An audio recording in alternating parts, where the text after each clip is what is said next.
Boa noite. Sou o André do relato anterior de meu pai, que aconteceu lá no Maranhão. Hoje irei contar o seu segundo caso do lobisomem, que foi mais assustador que o primeiro. Digo isso porque aquele bicho rondou nossa casa por várias noites e nos mudamos de lá por causa de sua presença diária, e ocorreu aqui, onde moramos atualmente.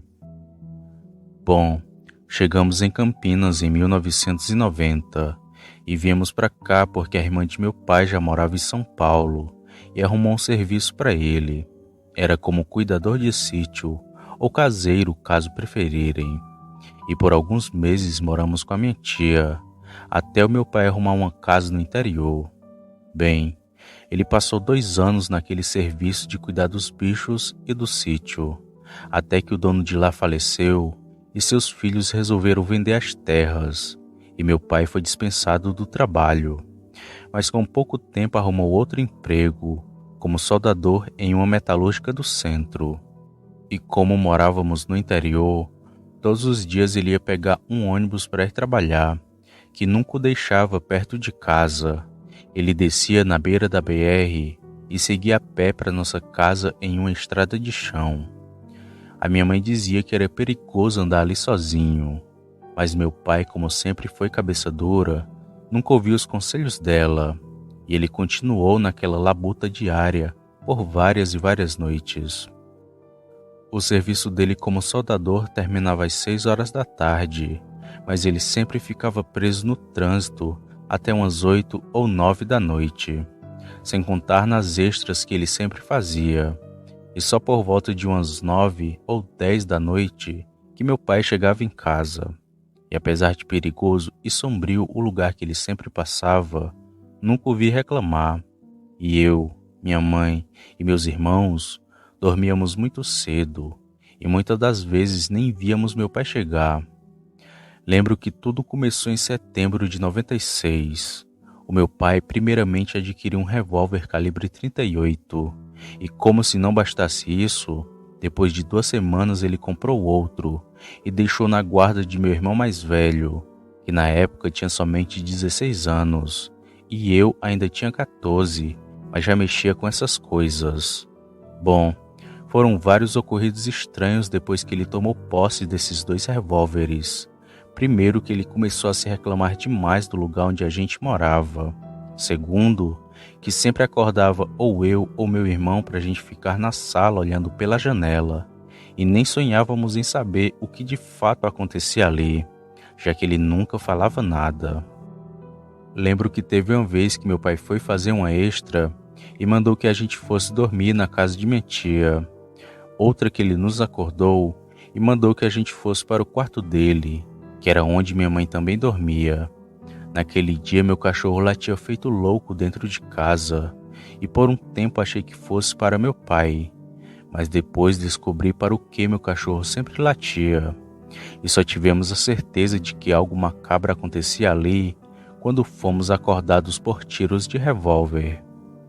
Naquela noite fomos dormir bem cedo, assim como qualquer outro dia. A minha mãe trancou as portas e janelas e dormimos bem até certa hora, até que fomos acordados com 5 tiros.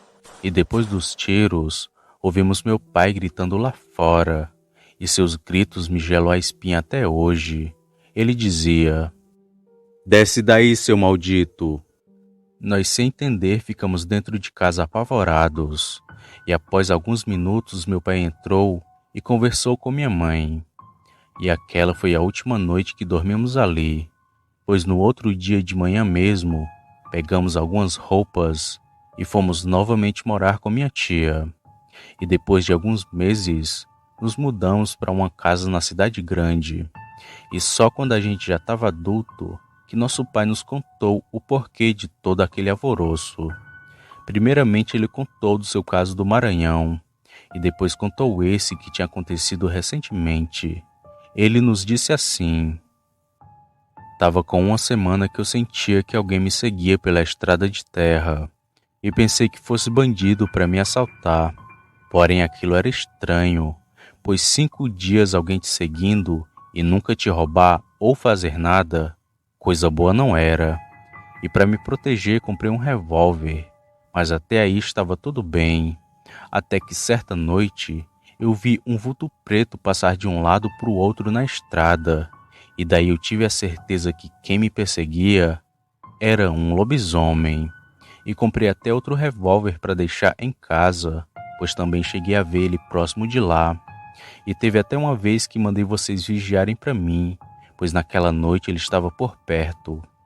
Mas o maldito do bicho sempre corria, e a gota d'água foi naquela noite dos tiros, pois vi aquele demônio de cócoras em cima da nossa casa, bem em cima do quarto de vocês.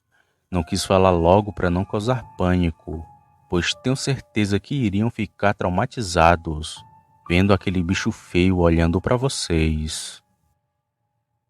Quando ele disse isso, tudo se encaixou, e entendi o porquê dele ter ficado estranho por um tempo, e do porquê meu cachorro sempre latir pro nada de madrugada, além do motivo daqueles tiros que ouvimos. Meu pai também disse que já fazia quase um mês que esse bicho rondava perto de nossa casa, mas que nunca nos atacou, pois sabia o horário em que a gente dormia e o horário em que ele chegava do serviço. E também porque ele era inteligente, pois sempre fugia quando meu pai estava por perto.